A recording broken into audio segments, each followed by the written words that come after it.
பெரியோர்கள், தாய்மார்கள், இளைஞர்கள், குழந்தைகள், விழா குழுவினர்கள் அத்தனை பேருக்கும் என் சார்பாகவும் எங்களுடைய குழுவின் சார்பாகவும் நெஞ்சார்ந்த இரவு நேர வணக்கங்களை பணிவன்போடு தெரிவித்துக் கொண்டு இந்தியாவில் இதை மட்டும் சொல்லிட்டு உள்ள வந்தாங்க. இந்தியாவில் ஏன்னா திடீர்னு நம்ம எதையாவது சொல்லணும்னா சொற்பொழிவு வந்துட்டாங்க ஒரு சில பேர் அப்படியே நடைய கட்டிடுவாங்க. ரொம்ப பயம் என்னன்னா சொற்பொழிவுல பேசுறதுதான் பயம்.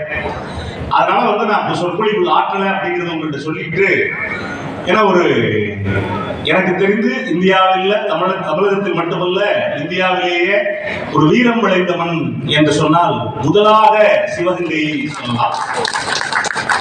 ஏனென்று சொன்னால் ஆண்கள் எதிர்த்து வெள்ளையர்களை களம் கண்டது ஒரு நேரம். ஆனால் ஒரு பெண்ணாக இருந்து தாயார் மேல்நாச்சியார் அவர்கள் அதுவும் ஒரு பீரங்கிக்கு முன்னால் ஒரு துப்பாக்கிக்கு முன்னால் அவ்வளவு பெரிய படைகளுக்கு முன்னால் தன்னுடைய வீரம் என்கிற ஒன்றை மட்டும் வைத்துக் கொண்டு தன்னுடைய படையை வைத்துக் கொண்டு முதலாக இந்தியாவில் வெள்ளையர்களை விரட்டிவிட்டு மீண்டும் ஆட்சியை பிடித்தது ஜான்சி ராணி இல்லை, அன்னை மேல்நாச்சியார். ஏன்னா வரலாறு வடக்கே இருந்து எழுதப்படுது.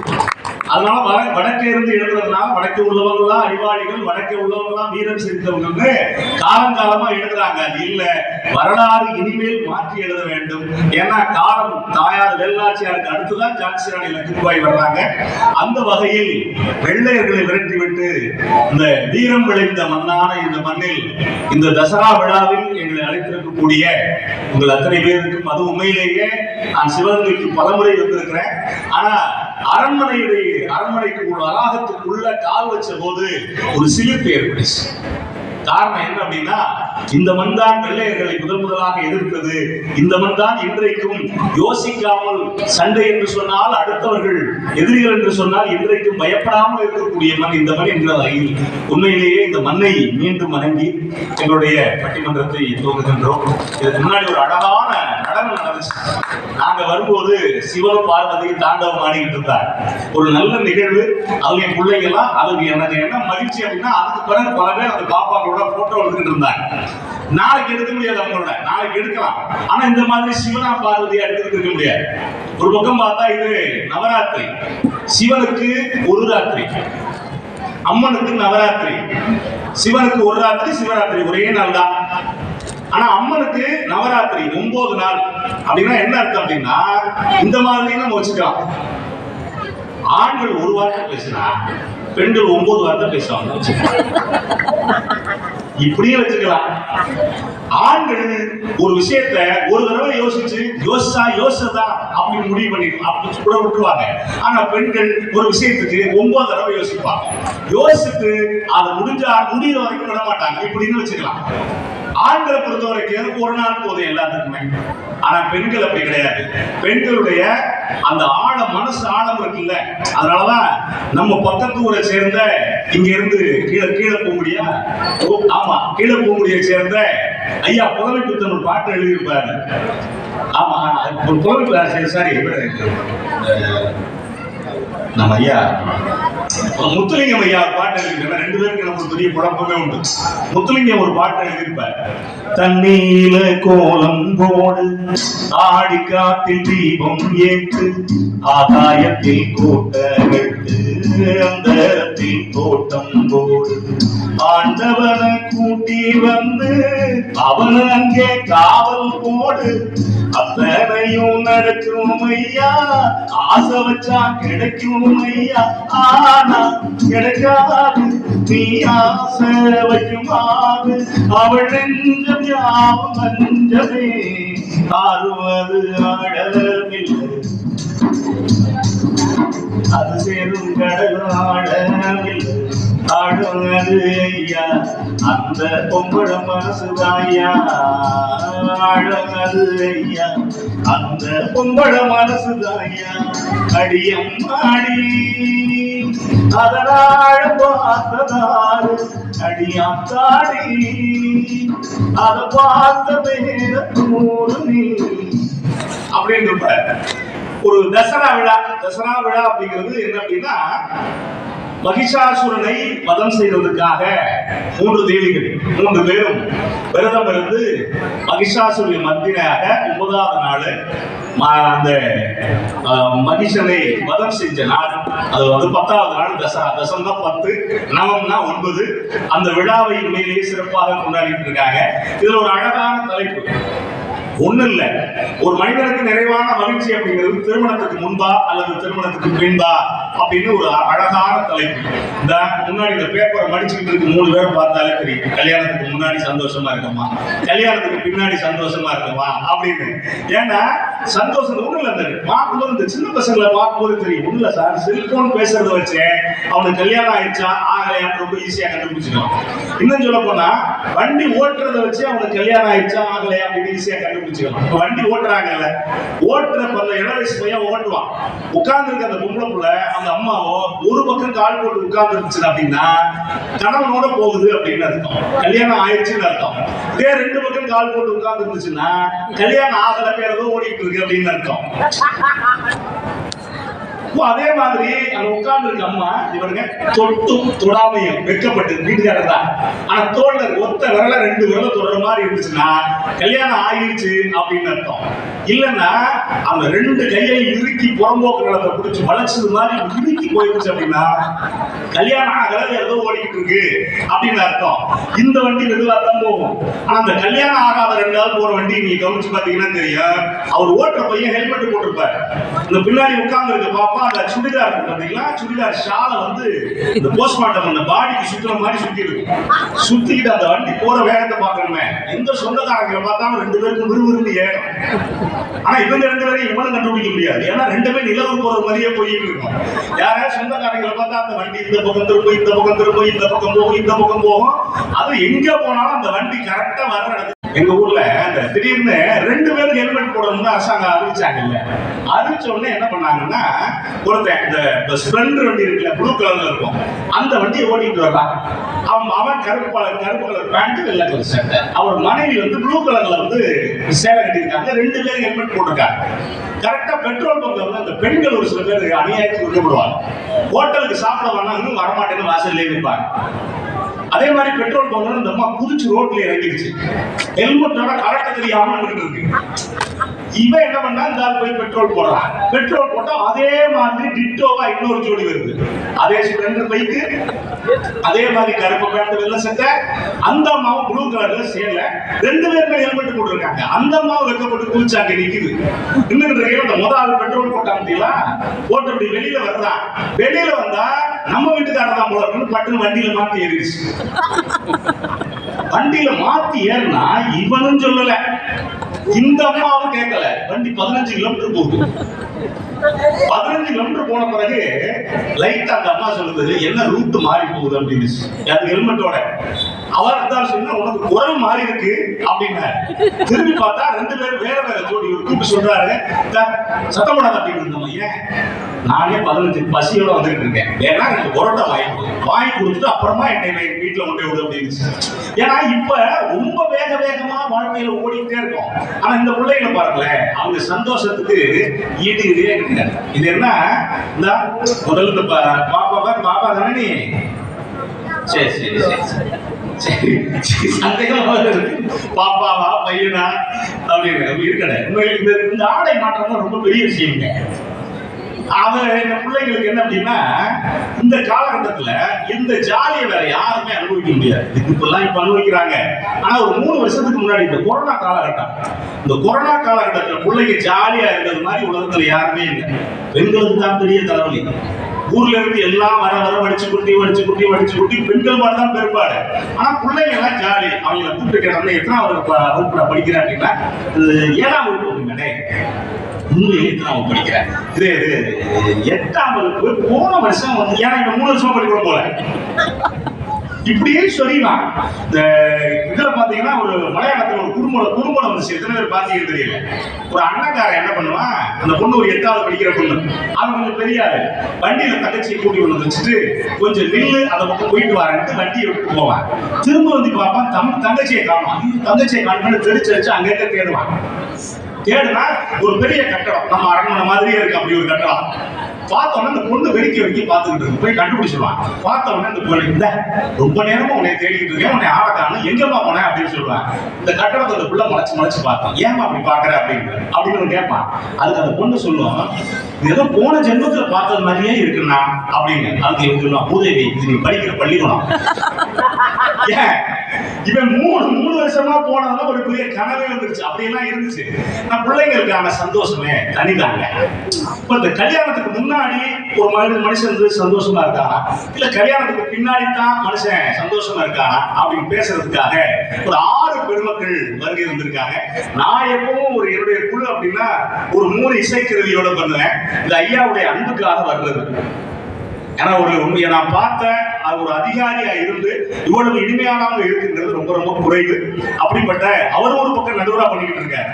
நடுவரா பண்ணா கூட என்னை மாதிரி உள்ளவங்களை அழைச்சு எங்களை பெருமைப்படுத்தக்கூடிய எங்கள் ஐயா அவர்கள் உண்மையிலேயே நான் மதிக்கக்கூடிய, தமிழ்நாட்டில் மதிக்கக்கூடிய ஒருவர்களில் ஐயா அவர்கள், அன்புக்குரிய ஐயா அவர்கள் அந்த பக்கம் பார்த்துக்கிறேன், மாற்றி சொல்லிடக்கூடாது. ஏன்னா எப்பவுமே நாங்க என்ன பண்ணுவோம் அப்படின்னா, திருமணத்துக்கு முன்பு அப்படின்னா 3 ஆண்களை போட்டுருவோம், திருமணத்துக்கு பின்பு அப்படின்னா 3 பெண்களை போட்டுருவோம். இங்க என்ன அப்படின்னா ஷார்டேஜ், வேற வழியே இல்லை. ஏன்னா முன்னாடி எல்லாம் பெண்கள் அதிகம், ஆண்கள் குறைவு, யதார்த்தமா. அதனாலதான் 2 கல்யாணம் 3 கல்யாணம் தான் பண்ணுவாங்க. ஆனா இப்ப கவனிச்சு பாருங்களேன், பெண்கள் குறைவு, ஆண்கள் அதிகம். இந்தியாவில் 1000 ஆண்களுக்கு 947 பெண்கள் தான் இருக்காங்க. ஏன் அப்படின்னா நம்மால என்ன பண்றான், 2 ஆம்பளை பிள்ளை பிறந்தா போதும்னு கட்டு, ஒரு ஆம்பளை பிள்ளையா போதும்னு கட்டு. ஆனா பொம்பளை பிள்ளை மட்டும் பிறந்துச்சுன்னா 2 பிறந்தா 3வது ஒரு பயலுக்கு வாய்ப்பு இருக்கான்னு நம்மளால ட்ரை பண்றாங்க. இதுல வர்றதா இன்னைக்கு இந்த ஷார்டேஜ் அப்படிங்கிறது. அதனால கலந்து கட்டி இன்னைக்கு 2 பக்கம் இருக்காங்க. ஒரு பக்கம் ஒரு மனிதனுக்கு நிறைவான மகிழ்ச்சி திருமணத்துக்கு பின்புதான் என்று வாதிடுவதற்காக எங்கள் அன்புக்குரிய ஐயா, மரியாதைக்குரிய திரு டி.என். அன்புதுரை அவர்கள் அந்த அணிக்கு தலைமையேற்று வருகிறார். நல்லா கைதட்டலாம். ஏன் நாங்க கைதட்ட சொல்றோம் அப்படின்னா, ராத்திரி நேரம் பல பேர் மத்தியானம் தூங்காம வந்திருப்பீங்க. வரனா பல பேருக்கு லேசா அப்படி சொக்கும். இருக்கிறதுலே ரொம்ப சிரமம் என்னன்னா பேசுறது. அதை விட சிரமம் என்னன்னா ஏத்தாப்புல உட்கார்ந்து கேட்கறது. அப்போ இந்த சிரமத்தை எங்களோட சிரமப்படுற நீங்க எப்படி இருப்பீங்க? லேசா அப்படி தூக்கம் வந்துச்சுன்னு வச்சுங்க, ஒண்ணும் இல்ல, இன்னைக்கு இங்க வேலைக்கு வந்திருக்கோம், எங்களுக்கு வேலை வாங்க வேண்டியது உங்க பொறுப்பு அப்படிங்கிறதுனால எழுந்திருச்சு நல்லா பேசலாம் சொல்லிடக்கூடாது. நல்லா எவ்வளவுக்கு எவ்வளவு கை தட்டுறீங்களோ அவ்வளவுக்கு அவ்வளவு நிகழ்ச்சி சிறப்பா இருக்கு. ஒரு முறை கை தட்டலாம். நல்லா நீங்க என்ன கை தட்டுறீங்க? சிவகங்கையில கும்பகோணம் பக்கம் மட்டும் நாங்க போனோம்னு வச்சுங்களேன், கை தட்டல் பின்னிடுவாங்க. அப்படிதான் நீ பாக்குறேன், ஒரு அம்மா விடாம தட்டிட்டு இருக்கையா. நான் கூப்பிட்டு கேட்டேன், என்ன அவ்வளவு ஜோக்கா சொல்லிட்டு ஏமா அவ்வளவு விடாம தட்டுற அப்படின்னு. உன் ஜோக்கா தட்டுற தம்பி, எங்க ஊர்ல கொசு கொஞ்சம் அதிகம், தட்டுறதுனா எங்களை தட்டி தூக்கிட்டு போயிருந்துச்சு. அந்த மாதிரி இடத்துலயும் நாங்க பேசிட்டு இருந்தோம், எங்களுக்கு தான் தட்டுறாங்கன்னு நாங்க நினைச்சுக்கிறது. ஆனா அவரோடு இணைந்து பேசுவதற்காக, பாடுவதற்காக மதிப்புக்கு மரியாதைக்குரிய திரு டி.ஆர்.எம். சாந்தி அவர்கள் வருகிறார். போனா பல பேச்சாளர்களை டிரைவராகவும் பயன்படுத்திக்கணும். ஒரு சில இடத்துல ஆள் இல்லைன்னா ஒரு சில பேர் டிரைவரையும் பேச்சாளராக பயன்படுத்திக்குவாங்க. அப்படி ஒரு சில இடத்துல நடக்கிறது வச்சுக்கல. ஆனா அப்படி இல்லாம ஒரு நீதிமன்றத்தில் ஊழியராக பணிபுரிந்து கொண்டு இங்கே பேசவும் இன்னொரு பக்கம் வாசிக்கவும் வந்திருக்கக்கூடிய அன்புக்குரிய சகோதரர் திரு அறிவழகன் அவர்கள் வந்திருக்கிறார். அவர் எங்களுடைய ஆரியர் நண்பர் தோழர் திரு காளீஸ்வரன் அவருடைய சகோதரர். இன்னொரு பக்கம் இல்லைங்க, திருமணத்துக்கு முன்னாடி தான் மகிழ்ச்சி. திருமணத்துக்கு முன்னாடி நம்ம பசங்களை மட்டும் பாருங்களேன், அவங்க போற ஸ்பீட பார்த்துருக்கீங்க நீங்க. ஒய் இந்த அடி கப்ப கிழக்கு, ஒய் அத்தாடி கார குழம்பு, ஒய் அத்தாடி அச்சு முறுக்கு, ஐ அத்தாடி சட்டை இனிப்பு, ஐத்தல்லக்கா ஐத்தல்லக்கா ஐத்தல்லக்கா ஐ, செய்வதெல்லாம் செய்வதெல்லாம் செய்வுடனே செய். அவன் வண்டியில போற வேகத்தை நீங்க பாக்கணும், எந்த ஸ்பீட்ல. ஏங்க அவன் பேண்ட் சட்டை போடுறதே பாக்கணும். கல்யாணத்துக்கு முன்னாடி எப்படி போட்டுருப்பான் பாத்துக்கிறீங்க நீங்க. நல்லா இருக்க பேண்ட வாங்கி கிழிச்சுட்டு போடுவாங்க. அது கூட பரவாயில்ல. அந்த பேண்ட் எப்படி இருக்கு அப்படின்னா, முன்னாடி எல்லாம் பேண்ட் போட்டோம் அப்படின்னா, ஐயா எல்லாம் சின்ன பையனா இருக்கப்ப அந்த பேண்ட் இடுப்புல போட்டுருப்பான். பழைய ஜெமினி கணேசன் காலத்துல எங்க ஊருக்காரு இடுப்புல போட்டிருந்தாலும் அவருக்கு ஒரு சந்தேகம், ஒருவேளை பேண்ட் கரண்ட் ஒரு பயத்துல மேல ஒரு பெல்ட் போட்டிருப்பான். எது அப்ப இப்ப நம்ம பசங்க எப்படி பேண்ட் போடுறான் பாருங்க, இடுப்புக்கு அரடிக்கு கீழேயே பேண்ட் போடுறான். அதுக்கு பென்சில் பிட் அப்படிங்கிறான், ஜோக்கர் பிட்டுங்கிறான், என்னென்னமோ பேர் வைக்கிறான். பேர் வைக்கிறது பிரச்சனை இல்லை, அந்த பேண்ட் இடுப்புக்கு அரடிக்கு கீழே போடுறான். கீழே போட்டு இன் பண்றான், ஜட்டி கம்பெனி விளம்பரத்துக்கு ஒரு மாதிரியே போய்கிட்டு இருக்காங்க. மீதி பேண்ட்ல மீதி இருக்கிறத எங்க வைக்கிறான், செருப்பு கீழே குறைச்சு விடுறான். அந்த பேண்ட் அவங்க போடுறத பாத்தீங்கன்னா அவங்க கண்ட்ரோலா காட்சியா இருக்கேன். அது டைஸ் பேண்ட், கரெக்டா கால் மாதிரியே இருக்கும். அந்த பேண்டை என்ன பண்ணுவாங்கன்னா 2 கேரி பேக் எடுத்துக்குவான். 2 கேரி பேக் எடுத்து 2 காலையும் மாட்டிக்கிட்டு கரெக்டா சரத்திருப்பான். அப்படி இருக்கிறவங்க கால் மாட்டிக்கும். அப்புறம் புத்தூர்ல போய் கட்டு போடணும். அதனால சரத்தை இழுத்துருவான். அதை கூட பரவாயில்ல, வீட்டுல கரெக்டா கல்யாணம் ஆகிற பசங்க இருந்தா அந்த பேண்ட் கரெக்டா போது மட்டும் பாருங்க. அது எப்படி கரெக்டும் அப்படின்னா, ஆட்டை அறுத்து தொங்க விட்டு தோலை ஒடிப்போம் தெரியுமா, அது மாதிரியே கரெக்டுவான். ஒரு சில பேர் இருந்தா சேர்ல உட்காந்துக்குவான், இந்த காலை எடுப்பான், இந்த காலை எடுப்பான். அதுக்குள்ள நீங்க திரும்ப தூரம் போயிட்டு வந்துடலாம், அவ்வளவு வேகமா இருப்பாங்க. அது ஒரு ஜாலியை வச்சுக்கல. அவங்க ஒரு அது வேற முடி வெட்டுவான் பாருங்க, வித்தியாசமா முடி வெட்டுவான். அன்னைக்கு ஒருத்தர் கூப்பிட்டு கேட்டான், ஏய் என்ன சம்மதம்லாம் முடி வெட்டிருக்கேன் அப்படின்னு சொன்னேன். ஐயோ இருக்கு வெட்டுறேன் வேலைக்குள்ள. ஐயாலாம் என்ன செய்யுது, ஐயா கூட பரவாயில்ல. ஏன்னா நிறைய பேர் இந்த முடியை படுத்துற பாடம். அன்னைக்கு இப்படிதான் ஒருத்தர், ஐயாவுக்கு 3/4 முடி இருக்கு, அவருக்கு சுத்தமா இங்க முடியல. நான் சலூன்ல உட்கார்ந்துருக்கேன், போனோம்னா எனக்கெல்லாம் 100 ரூபாய் கேட்டாரு, 100 ரூபாய் கொடுத்துட்டேன். அவருக்கு 400 ரூபாய் கேட்டாரு. அவர் டென்ஷன் ஆயிட்டாரு, ஏயா இவ்வளவு முடி இருக்கு, அந்த ஆளுக்கு 100 ரூபாய் வாங்கிட்டு இருக்க, முடிய காரணம் நானே ஓரத்துல வச்சிருக்கேன், எனக்கு போயிட்டு 400 ரூபாய் கேட்குறீங்க என்னையா அப்படின்னா. எல்லாருக்கும் முடி வெட்ட கூலி 100 ரூபாய் தான், உனக்கு தேடு கூலி 300 ரூபாய், எங்க இருக்கு தேடிக்கிட்டு இருக்கேன் முடிய அப்படின்னா. அந்த மாதிரி இருக்குன்னு வச்சுக்கங்களேன். அது ஒரு ஜாலி, அது ஒரு வகையான இளைஞர்களுக்கான ஜாலி இருக்குல்ல. அந்த ஜாலி பின்னாடி கல்யாணத்துக்கு முன்னாடி வருமா அப்படிங்கிறதுக்காக இந்த 3 பெருமக்கள் வருகின்றிருக்காங்க. இதுல என்றென்றும் திருமணத்துக்கு முன்புதான் ஒரு மனிதனுக்கு நிறைவான மகிழ்ச்சி என்று பேசுவதற்காக, அவர் பார்க்கும்போது தெரியும் கல்யாணம் ஆகி ரொம்ப அடிபட்ட ஒரு மாதிரியே இருப்பாரு. மிகச்சிறந்த நகைச்சுவைக்கு சொந்தக்காரர் அன்புக்குரிய சகோதரர் திரு ராமச்சந்திரன் அவர்கள் வருகிறார். நல்லா கைதட்டலாம். அவரோடு இணைந்து மிக சிறப்பாக பாடக்கூடிய மரியாதைக்குரிய திரு ஹேமமாலினி அவர்கள், திருமதி ஹேமமாலினி அவர்கள் வருகிறார். அவரோடு இணைந்து பேசுவதற்காக, பாடுவதற்காக மதிப்பு மரியாதைக்குரிய திரு மீனாட்சி சுந்தரம் அவர்கள் இருக்கிறார். ரொம்ப அழகான டீம். இந்த பக்கம் கவனிச்சு பாத்தீங்கன்னா, பெண்களுக்கு எப்படி பாதுகாப்பு கொடுக்கணும்னு நம்ம டீம்ல கேட்டதான் நீங்க தெரிஞ்சுக்கலாம். ஏன் நடுவுல 2 பெண்களை வச்சு அப்படி பாதுகாப்பு கொடுக்கறதுக்கு, அது ஆனா இவங்க 2 பேர் 3-4 பேருக்கு பாதுகாப்பு கொடுக்கணும், அது வேற. அப்படி ஒரு பாதுகாப்போட உட்கார்ந்து இருக்கக்கூடிய அழகான டீம். அதுவும் இந்த கல்யாணத்துக்கு முன்னாடியா பின்னாடியாங்கிற ஒரு கணக்கு இருக்கு பார்த்தீங்களா. கல்யாணமே ரொம்ப வித்தியாசமானது எங்க ஊர் பக்கம்லாம். முன்னாடி எல்லாம் கல்யாணம்னா எப்படின்னா, அந்த மேடையில 2 பேர் உட்கார்ந்து இருப்பாங்க. கண்ணதாசன் ஒரு பாட்டு கொடுத்துருப்பாரு, மேடையில மாப்பிள்ளை பொண்ணு 2 பேர் உட்கார்ந்து இருப்பாங்க. உட்கார்ந்துருக்க ஒரு பாட்டு கொடுத்துருப்பாரு, குலுங்கும் முந்தானை சிரிக்கும் அத்தானை விரட்டுவதே நடியோ, குலுங்கும் முந்தானை சிரிக்கும் அத்தானை விரட்டுவதே நடியோ, கொடியிடையொரு படை கொண்டு வந்து கொள்வதும் ஏனடியோ, திருமண நாளில் மணவரை மீது இருப்பவன் நான் தானே, என்னை தோரக்கனாலே ஒரு முறை பார்த்து சிரிப்பவள் நீதானே, நிலவுக்கு என்னே என்னடி கோபம் நெருப்பாய் எரிகிறது, இந்த மலருக்கு என்னே என்னடி கோபம் முள்ளாய் மாறியது.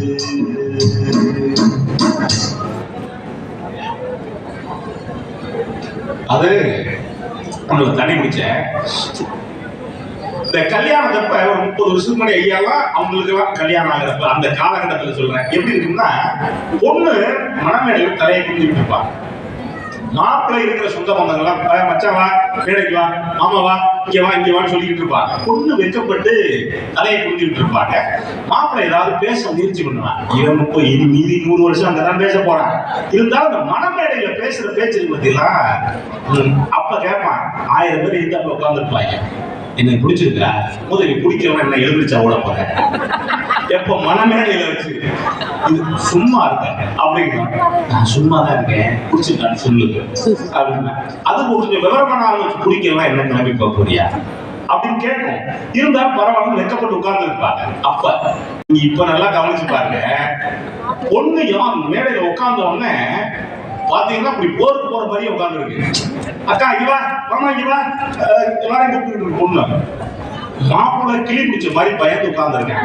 ஏன் இவ இன்னைக்கு இவ்வளவு அலப்பறை பண்றாளே, இன்னும் கல்யாணம் பண்ணிருந்து ஒரு 50-60 வருஷம் ஓட்டணுமே, நம்ம நிலைமை என்ன ஆக போகுதுன்னு தெரியலையே. நீங்க அதை இன்னும் நீங்க கவனிச்சு பாத்தீங்கன்னா தெரியும். இங்க எப்படின்னு தெரியல. எங்க ஊர் பக்கம்லாம் இந்த கல்யாணம் நிச்சயம் பண்ண உடனே நான் ஜவுளி கடைக்கு போயிடுவாங்க. அச்சாரிக்கு அப்புறம் ஜவுளி கடைக்கு போயிடுவாங்க. எதுக்கு? பொண்ணுக்கு பட்டு சேலை இருக்கு. பொண்ணுக்கு பட்டு சேலை அதுக்கு முன்னாடி அது 150 ரூபாய்க்கு சுடிதாரம் போட்டு இருக்கும். எங்க பொண்ணு 2 லட்சம் ரூபாய்க்கு குறைச்சி சேலை கட்டாது. அது ஒரு நாள் கட்டுறதுக்கு. அப்புறம் ஒரு வழியா பேசி சண்டை எல்லாம் போட்டு சமாதானம் பண்ணி இந்த ஊர்ல திருச்சிக்கு போவாங்க ஜவுளி எடுக்கிறதுக்கு. ஆமா சாரதாசுக்கு பொண்ணுக்கு ஒரு வழியா ஒரு 50,000 ரூபாய் சேலை எடுத்துருவாங்க. சேலை எடுத்துட்டு போய் 20,000 மொத்தமா சேர்ந்து டீ கூட சாப்பிடுவாங்க. இது வேற 50,000 ரூபாய் சேலை எடுத்து சண்டை போட்டு எல்லாம் முடிச்ச பிறகு மாப்பிள்ளை பக்கத்துல தான் இருப்பான். ஒரு புள்ள கேட்க மாட்டான். மாப்பிள்ளைக்கு வேட்டி எடுக்கிறேன் என்ன ஏது யாரும் கேட்க மாட்டான். ஆனா அந்த ஜவுளி கடைக்காரர் சொல்லுவாரு, என்னங்க எல்லாரும் எடுத்துட்டே மாப்பிள்ளைக்கு எடுக்கல அப்படின்பாரு. சொன்ன உடனே ஆமா ஆமாம்பாங்க. மாப்பிள்ளை ஓரம் அடைப்பான். கரெக்டா எவ்வளவுங்க மாப்பிள்ளைக்கு கேட்பாங்க. ஜவுளி கடைக்காரர் சொல்லுவாரு, பக்கத்துலயே வச்சிருப்பாருங்க. மாப்பிள்ளைக்கு சூப்பரான செட்டு இருக்குங்க, நீங்க தேடலாம் வேண்டாம், 500 ரூபாய் செட்டு அப்படின்பாரு. பொண்ணுக்கு எவ்வளவு? 50,000. மாப்பிள்ளைக்கு எவ்வளவு? 500. 50,000 ரூபாய் சேலை அப்படின்னா அந்த ஆரி கொடுத்து ஜாக்கெட்ல அந்த டிசைன் போடுறதுக்கு அதுக்கு ஒரு 15,000 ரூபாய் 65,000 ரூபாய். இவனுக்கு மொத்தமா 500 ரூபாய். 500 ரூபாய்க்கு என்ன தெரியுங்களா? ஒரு வேட்டி, ஒரு சட்டை, ஒரு பனியன், ஒரு டவுசர், ஒரு துண்டு, ஒரு கர்ச்சீப்பு, 10 ரூபாய் பான்ஸ் கட்டலாம். இவ்வளவும் இருக்கணும் மாப்பிள்ளைக்கு. நல்லா கவனிச்சு பாருங்க. பெண்கள் 50 வருஷமானவங்க அந்த சேலையை வச்சு கட்டுவாங்க. ஆம்பளைங்க கல்யாணத்தோட சரி அதுக்கு பிறகு கட்டுறது இல்லை. ஏன் அப்படின்னா அந்த 500 ரூபாய் செட்டை தண்ணியில போட்டு வேட்டியை உதறினா வேட்டி துண்டு கணக்குல சுருக்கிடும். அப்ப துண்டு என்ன கணக்குல சுருக்கணும் நீங்க யோசிக்க. அதனாலதான் பல பேர் அதை பத்தி யோசிக்கிறத இல்லைன்னு வச்சுக்கோங்களேன். அப்படி ஒரு பக்கம் திருமணத்துக்கு முன்னாடி நம்ம மகிழ்ச்சியா இருக்கமா இல்ல திருமணத்துக்கு பின்னாடி மகிழ்ச்சியா இருக்கமா அப்படின்னு பேசுறதுக்கு 4 பெருமக்கள் வருகிறதற்காக இத்தோடு என்னுடைய முன்னுரையை நிறைவு செய்து கொண்டு முதலாவதாக திருமணத்துக்கு